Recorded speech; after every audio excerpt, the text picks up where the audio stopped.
Attention! I know all eyes are on Flight 6 right now, but I'm here to tell you a major milestone is on the horizon. In Flight 7, we'll witness the debut of the next generation of Starship V2. SpaceX has confirmed it, and now the question is, will it launch this year? In addition, we'll cover some updates on the health of Crew 8 astronauts and take a look at the latest plans for the upcoming flight of Ariane 6. Let's dive into all this on today's episode of Great SpaceX. While we were still captivated by the excitement of Flight 5, SpaceX recently announced the launch date, timeline, and key updates for Flight 6. But at the end of this announcement, SpaceX included an equally intriguing teaser about Flight 7 and a new Starship version, V2.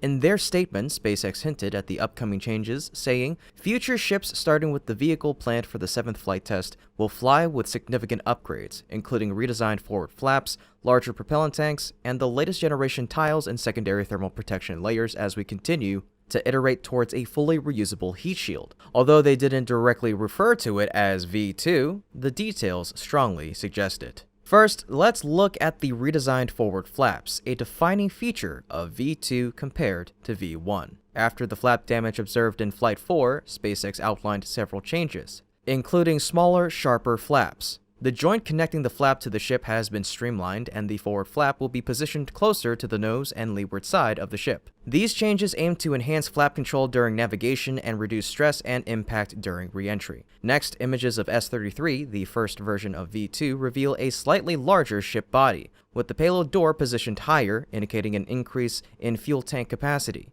This expansion is crucial for Starship's operational range, allowing it to carry more fuel to return to Starbase, support orbital refueling operations, and eventually venture beyond Earth orbit. Finally, significant upgrades to the heat shield will also be featured. Following Flight 4, SpaceX introduced a series of heat shield improvements, starting with S-30. This includes new, more durable tiles, potentially made of an enhanced material that will increase resilience and move closer to full reusability. Given the thousands of tiles needed per flight, reusability is essential for lowering production demands. Additionally, the heat shield is backed by secondary protective layers known as ablative layers, which provide added durability and comprehensive protection for the ship. With all these upgrades, Starship V2 represents a major leap forward toward full reusability and extended mission capabilities. These upgrades are pivotal, with SpaceX highlighting their importance in the recent update. Learnings from this and subsequent flight tests will continue to make the entire Starship system more reliable as we close in on full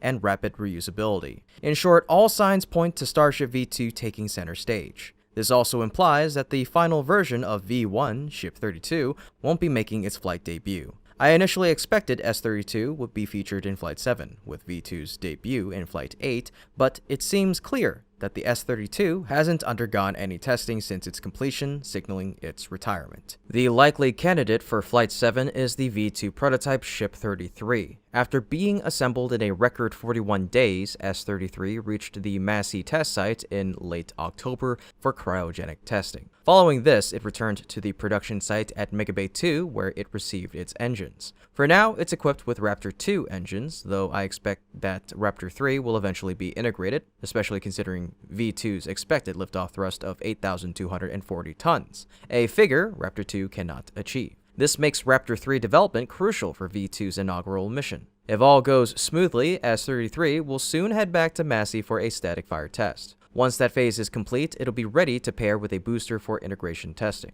And now the question remains, which booster will fly alongside S-33? B-14, a V1 booster, completed cryogenic testing in early October and only needs static fire testing before it's ready for integration. Alternatively, B-15, seemingly stacked in July alongside S-33, could be a match. B-15 remains behind closed doors in Mega Bay 1 with no visible signs of testing yet. So, what are your thoughts? Will B-14, with its advanced progress but older version, take the flight, or will B-15, unpredictable but aligned with V2, be the choice?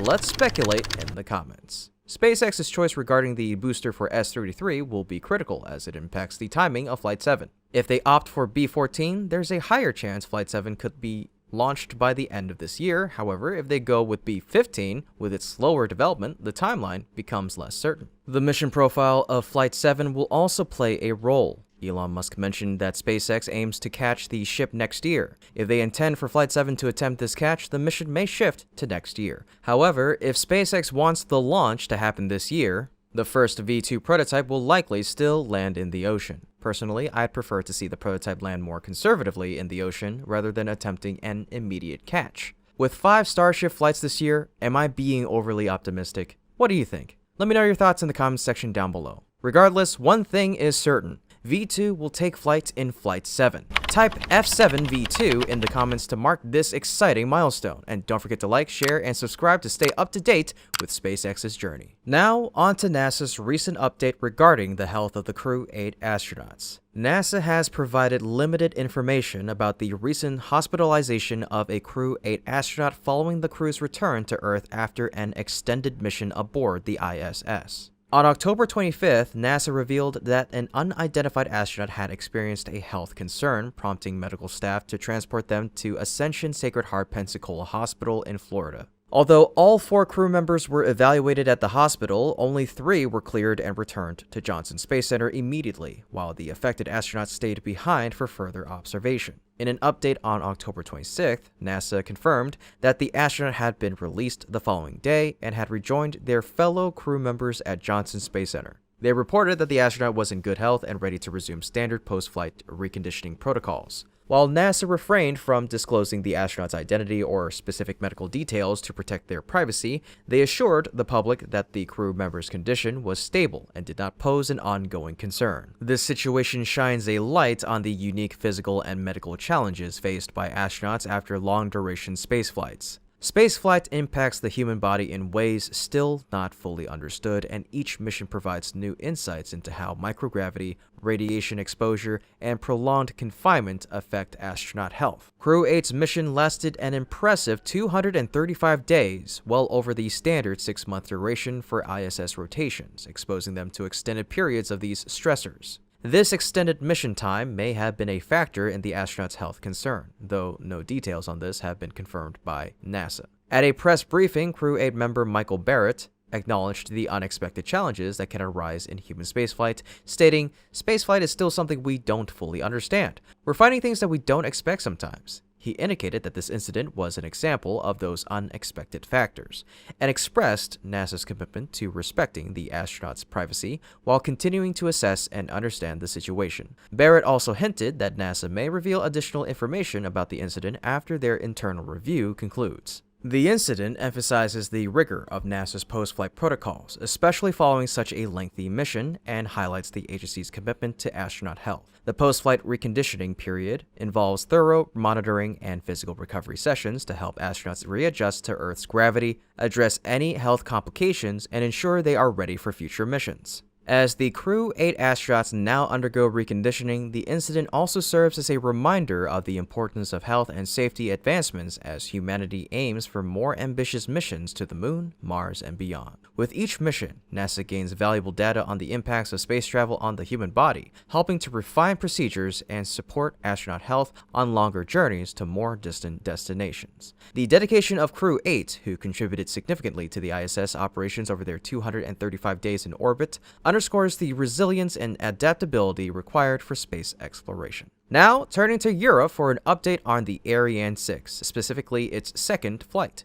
After the inaugural Ariane 6 mission this July, Arianespace has announced there won't be additional launches for the remainder of the year. Additionally, a follow-up launch was set for December, but it has now been postponed to mid-February, aiming for early in the month. This second mission under Arianespace's direction will involve deploying the CSO-3 reconnaissance satellite for the French military, marking a significant step for the Ariane 6 program as it begins fulfilling defense-related objectives. Despite the challenges encountered during the first mission, including an issue where the upper stage's auxiliary power unit, or APU, failed to activate due to an out-of-limit temperature reading, ESA and Arianespace remain confident in the upcoming schedule. Engineers identified the problem as a software-related oversight affecting the APU's sequence before the final deorbit burn, an issue they have since resolved. Arianespace has clarified that these were not critical hardware issues, reinforcing that the fix has been thoroughly tested and implemented. The Ariane 6 hardware is expected to arrive soon at the launch site in French Guiana, where it will undergo preparation for the February flight.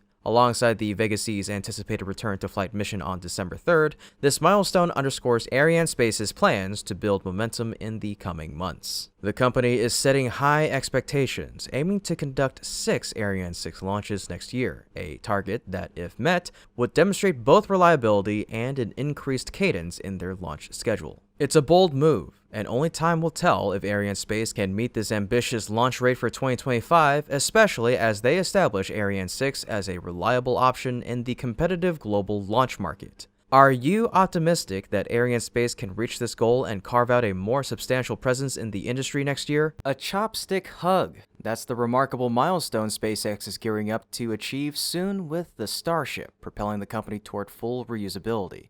None other than Elon Musk, SpaceX's visionary leader, highlighted this exciting prospect following the conclusion of Flight 6. So what did Musk unveil about this groundbreaking mission? When can we expect the first ship-catching attempt, and why is it so critical? Moreover, how is SpaceX preparing to make it a reality? Flight 6 marked another milestone in SpaceX's journey toward revolutionizing spaceflight, with both the Super Heavy booster and Starship upper stage achieving controlled vertical landings. However, the mission fell short of its loftier goals, including a ship catch, and surprisingly, a Super Heavy catch attempt was absent. Despite these omissions, the successful landings are a critical step toward SpaceX's overarching objective, developing a fully reusable rocket system capable of drastically reducing the cost of access to space. Central to this ambitious effort is the goal of catching the Starship upper stage, or ship, using the Mechazilla Tower arms. Following the successful ocean landing of Ship 31, or S-31, SpaceX's CEO Elon Musk took to social media to announce the mission's success. Successful ocean landing of Starship. We will do one more ocean landing of the ship. If that goes well, then SpaceX will attempt to catch the ship with the tower. This statement underscores SpaceX's methodical approach to testing and development, prioritizing incremental progress toward achieving one of the most challenging aspects of Starship's reusability. Musk also hinted that this highly anticipated milestone could occur early next year, adding excitement to the company's future plans. The upcoming Flight 7 will play a pivotal role in SpaceX's testing program. This mission is expected to showcase Starship V2, the next iteration of the spacecraft, featuring significant upgrades to its heat shield and flaps. Rather than pushing for a catch attempt, SpaceX plans to conduct another controlled ocean landing. This cautious strategy allows engineers to validate the new hardware under the extreme conditions of atmospheric re-entry, without introducing the added complexity of catching the ship. Such a step is essential for ensuring safety, gathering valuable data, and refining the design before moving forward. While the lack of a catch attempt might seem like a setback to some, Flight 7 still promises plenty of excitement. If it launches before the year's end, it'll be the 5th Starship flight of 2024, a remarkable achievement considering the program's relatively slow pace last year. Preparations for the mission are already well underway. Ship 33 has completed cryogenic testing and is now being outfitted with engines for static fire tests. Meanwhile, the booster for the mission, likely Booster 14 or Booster 15, is progressing steadily toward readiness. On the regulatory front, FAA approvals are expected to follow the streamlined processes established for earlier flights, supported by ongoing reforms within the agency. Looking ahead, Flight 8 could be the mission that finally attempts to catch the ship. Scheduled as the second Starship V2 flight, this mission could take place as early as January or February next year, assuming all goes well with Flight 7. With Launchpad B operational, and SpaceX's Raptor engine reliability steadily improving, the prospect of witnessing the first ship-catching attempt feels tantalizingly close. Just a few months away, achieving this milestone would mark a turning point for the Starship program, bringing SpaceX closer to realizing its vision of fully reusable spaceflight. The potential of Starship goes far beyond catching its stages. This groundbreaking vehicle is designed to revolutionize space exploration and commercial spaceflight, with applications ranging from deploying massive satellite constellations to transporting humans and cargo to the moon, Mars, and beyond. Its reusability and capacity to carry large payloads make it a game changer for reducing the costs and expanding the possibilities of space travel. SpaceX's meticulous approach to development underscores the complexity and ambition of its goals. Each flight builds on the lessons learned from its predecessors, inching closer to redefining what humanity can achieve in space. While setbacks and cautious testing are part of the journey, the rapid progress of the Starship program continues to captivate space enthusiasts worldwide. Are you ready to witness the first ship catch? Share your predictions and join the conversation by saying, "Let's do it" in the comments. Don't forget to like, share, and subscribe for more updates as SpaceX continues to push the boundaries of innovation and space exploration. The countdown to the next chapter in this groundbreaking journey has already begun. Looking ahead, the task of catching the ship holds immense significance for SpaceX's vision of full reusability. Achieving this milestone will accelerate Starship's launch cadence and drastically lower costs. As Gwynne Shotwell recently announced, SpaceX aims to conduct up to 400 Starship flights over the next 4 years, a goal heavily reliant on the success of this reusability initiative. Catching ship will also pave the way for groundbreaking missions such as the development of an orbital refilling system. Musk emphasized the importance of this innovation, stating, "A fully reusable rocket with orbital refilling is the critical breakthrough needed to make life multiplanetary. The system's construction is expected to begin as early as March next year and will play a crucial role in the Artemis program's mission to return humans to the moon by 2026. Beyond the moon, SpaceX's ambitions extend further. Musk's response to Bill Nelson's congratulatory tweet, "To the moon and beyond," underscores the larger vision. After mastering the ship catch, SpaceX plans to build the Starship HLS, conduct an uncrewed mission to the moon by early 2026, and launch a crewed mission shortly after.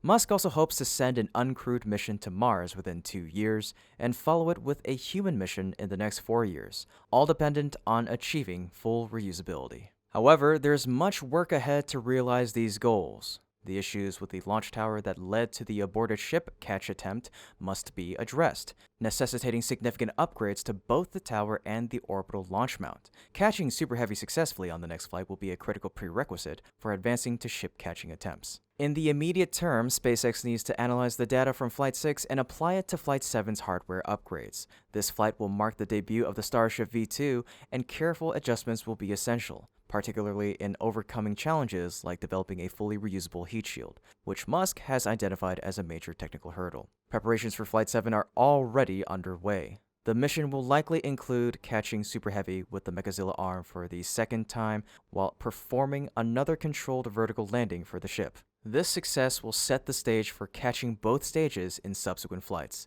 Additionally, the completion of Launch Pad B, expected by January, will provide critical support for handling the increasing launch cadence and catching operations. The coming months, particularly Flight 7, will be pivotal in SpaceX's journey toward catching both stages of Starship.